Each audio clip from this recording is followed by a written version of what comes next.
I think that Hollywood should be free, and it says it's free, but it's not.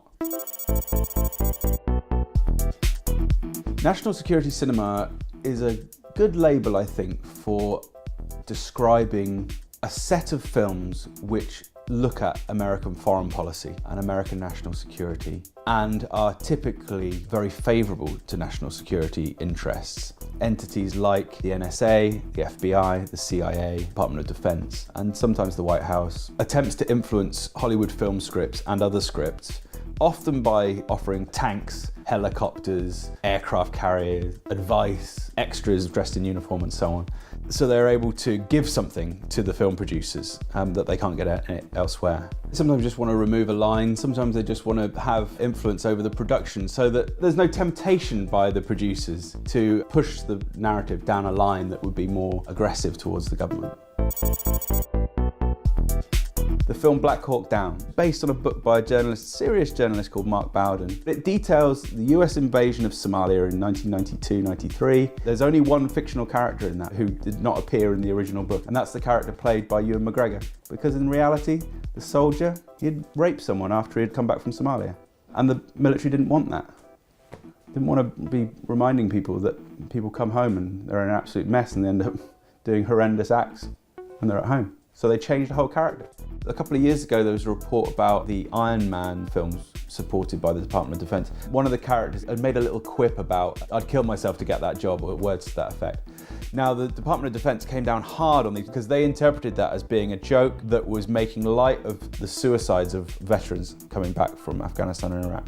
There was a huge tense standoff that was extremely unusual, and eventually they just changed the line. It's just standard, it just happens all the time. Another one of the major owners of Hollywood, which totally contradicts this idea that Hollywood is this kind of liberal Meryl Streep type place. An actor's only job is to enter the lives of people who are different from us and let you feel what that feels like. One of the major owners of Hollywood is Rupert Murdoch. Very much pro-intervention, very much pro-militaristic policies. He is ultimately the backer behind anything coming out of 20th Century Fox. If you remember the films The Beach and Fight Club, interesting, provocative, dark film. Rupert Murdoch decided that he didn't like the dark tone that was coming out of his own studio. The output then became more conservative. And this is one of the big 6 studios. This has just affected a 1/6 of Hollywood output, and that's a big impact. You might very well be resistant to the political messages of individual films, and that's great. But you might be less resistant to hundreds and hundreds of films and TV shows and video games constantly promoting the same message that the United States government and Western governments are essentially benevolent. If the media isn't helping awaken us politically to the dangers of nuclear war, the dangers of climate change, dangers of just conflict generally, the ravages of the economic system, I'm not saying it's morally obliged to do that, but I certainly think it's morally obliged not to lie about that. And that's why I think it's really important when the military comes in and other organisations deliberately spin.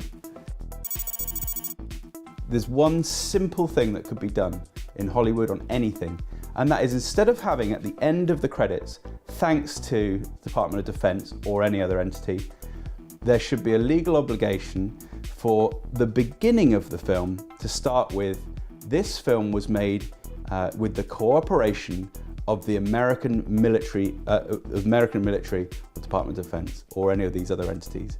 People will turn off. Viewers have enormous power. Should use it.